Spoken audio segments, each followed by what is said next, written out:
the ASMARtist. What's going on, guys? It's the ASMaRtist here.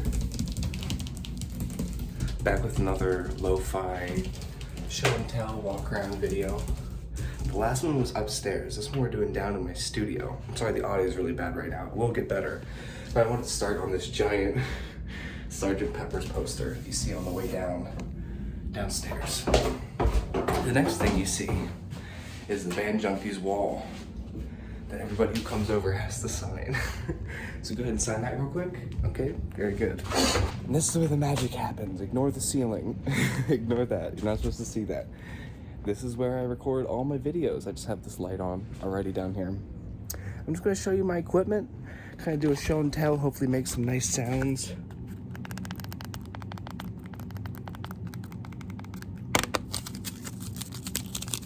Show you some what I'm working with, and hopefully it's a good video. So I'll start with obviously the recording space itself. Sorry, you're gonna see that red knuckle. I punched a punching bag too much and I split my knuckle open. That's not blood, that's called methylate. It's supposed to heal it, but it stained my skin and I can't get it off, so ignore that. It's not blood. Anyway, I usually film with this wood background, which obviously looks nice in the videos, especially if I can get a little bit of background blur, a little bit of separation from it. It looks nice. It's definitely nice for recording.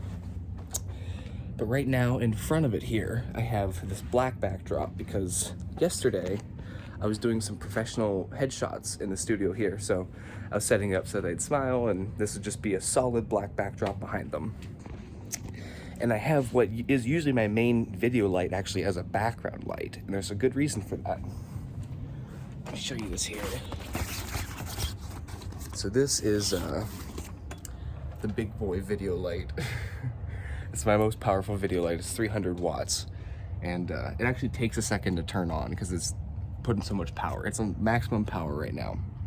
The reason I'm using it as a backlight and not as the front light for photography is because photography requires a lot more light than video. With video, we don't need to get into the specifics, but you need a lot more light for photography because video you use continuous lights like this, but a flash is what you use for photography. It's a lot brighter and only goes once. So, do I have my flash down here? Dang, I don't have my flash down here. Oh well. It would go in this, and I would have, well, actually, that softbox was on this as the light modifier, but I moved it. So this is usually my main video light for my face, and then my background light is usually this thing right here. This used to be my main video light, but it's not quite as powerful. It's really a good video light though. It now has a reflector on it, which looks cool. When I use this as my background light, I do use a reflector on it, but I use this reflector. So instead of just a regular reflector, because this would cast really harsh light in the back of my head, I just taped a piece of paper over this, and it makes the light softer. It's a light modifiers. Soft light is more flattering. It's not the most high-tech thing in the world, but usually I either use that lantern softbox as my main light modifier or this big thing. Big octabox, and yeah, so this will make the light softer. That's what the white part is, and then this is called a grid over it. And what the grid does is it helps make the light more directional. So even though it's soft, it'll kind of diffuse everywhere and spill everywhere. So I want the light to be more directional. I'll put that on there. An example of when I do that is, well, recording right here, there's not a lot of space front to back, so I can't get that far away from this wall. Right here's the edge of this carpet. I could go out a little bit more, but there's like a pool table here and a bunch of stuff going on. So what I'll do is I'll make that light more directional so it shines just on me and kind of doesn't spill in the background as much. It'll create a natural contrast, me being bright and the background being dark. It just helps out a little bit. There are some zip ties which are undoable, which is usually you can't do with zip ties. So that's nice. I haven't really found a use for them yet, but somebody gave me them. These are my headphones, straight signal headphones. I have these are not Bluetooth specifically, they're wired headphones meant specifically to not alter the audio in any way, so I can get a good idea of exactly what it sounds like, so I can edit it in post. A lot of consumer headphones, they color the audio to make it sound better, they up the bass frequencies or whatever. You don't want that when you're filming. You just want to hear what it sounds like, so you're not misled and don't film it wrong. These are my new microphone, lav mic kit. This is a receiver. This is where the audio goes to. This is the mic pack. And I won't open it up, but you just plug a microphone into there. And that's that. That's what I've been using for all my non-ASMR audio, because that's been the easiest, just to mic myself up. And then right here, the goat microphone, the Zoom H6. I love this thing so much. You can see the screen's scratched, and it's been used and abused over the past couple years, but I made a lot of money with this thing, and it's probably the best investment I've made in terms of video gear, for paid gigs and for the YouTube channel, obviously. Here's a monitor, a small monitor. I have a bigger monitor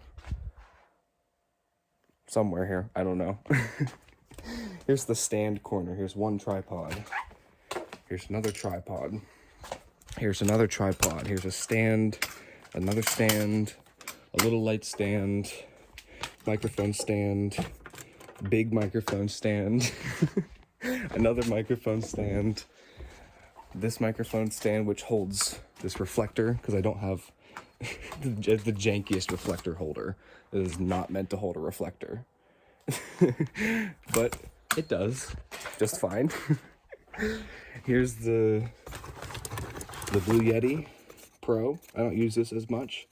Definitely is nice when I do.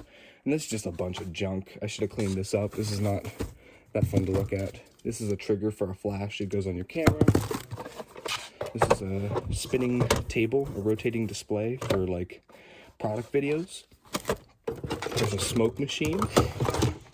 There's just so much stuff. Let me set this up and actually do a trigger. I feel like I'm just doing too much showing. Not enough triggers. The Band Junkies. It was originally the Band Junkies basement. That's why the Band Junkies wall. There's Band Junkies stuff everywhere. Here's my bigger monitor, by the way. I found it. This is this can hold a flash and has a little hole in here to put, this is a little umbrella. You've ever seen like photographers have umbrellas?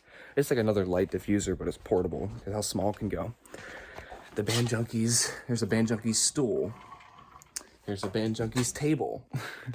Whenever I'm filming and I have a table in front of me, I have this usually with a cover on it, so it's not a Band Junkies advertisement, but I wouldn't mind. I like the Band Junkies, obviously. This is something I actually regret purchasing because I never use it.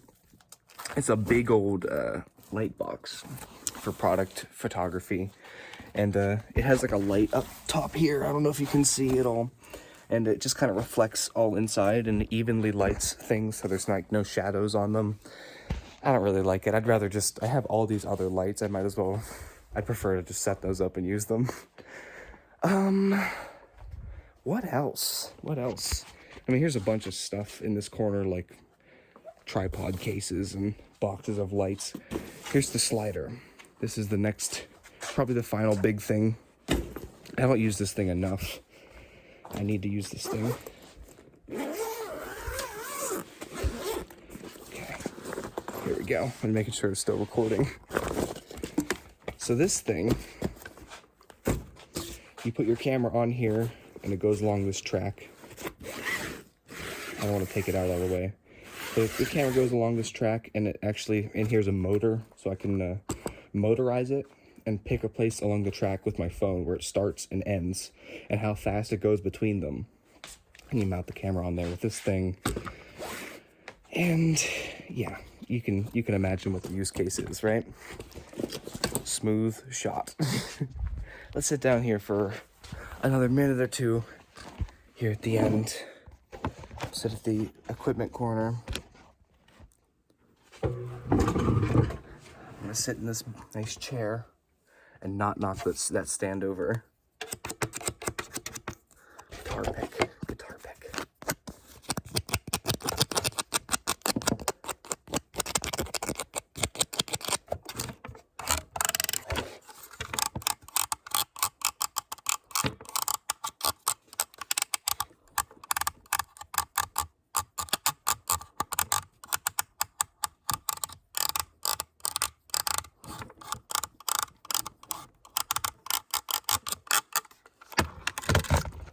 There's a couple more things I can actually show you, and then I'm gonna end it. This might not have been the best video. Sorry about that, but this was fun for me to do. I'll come back with a normal video. I can always do that next time, but let me have some fun. The Band Junkies giant flag. And then this is Luke's drum set. This is the musician side of the basement. That's my side of the basement. I do all my work over there. And there's this drum set and all this musical equipment, like that amp, that giant amp there. There's a Band Junkies. There's another Band Junkies flag. So yeah, this is the basement of some creative people. It's messy. It's a lot of things, but this is where I make all my videos, and I think the results speak for themselves. I'm really happy with how my videos turn out. So don't get yourself discouraged. Don't think that I have like the biggest space in the world to film and do what I do. Just because you're trying to film in your living room or whatever, that doesn't matter. Like, you can make any space work if you want to. It just depends on your creative problem solving abilities and your determination. So I hope you enjoyed this video. I have a feeling it was not a good video because I just talked the whole time and barely did any ASMR. But for those of you who like rambles, it should be good. Anyway, let me know what you thought of the video. Did you like it? Did you not like it? Do you want more videos like this or no? Just let me know. I like the feedback. I wanted to try this out because you guys seemed to like the other video, but this one was a little... Leave a like if you enjoyed. Leave a comment down below. I want to hear from you as always, and I'll see you in the next one, guys. Peace.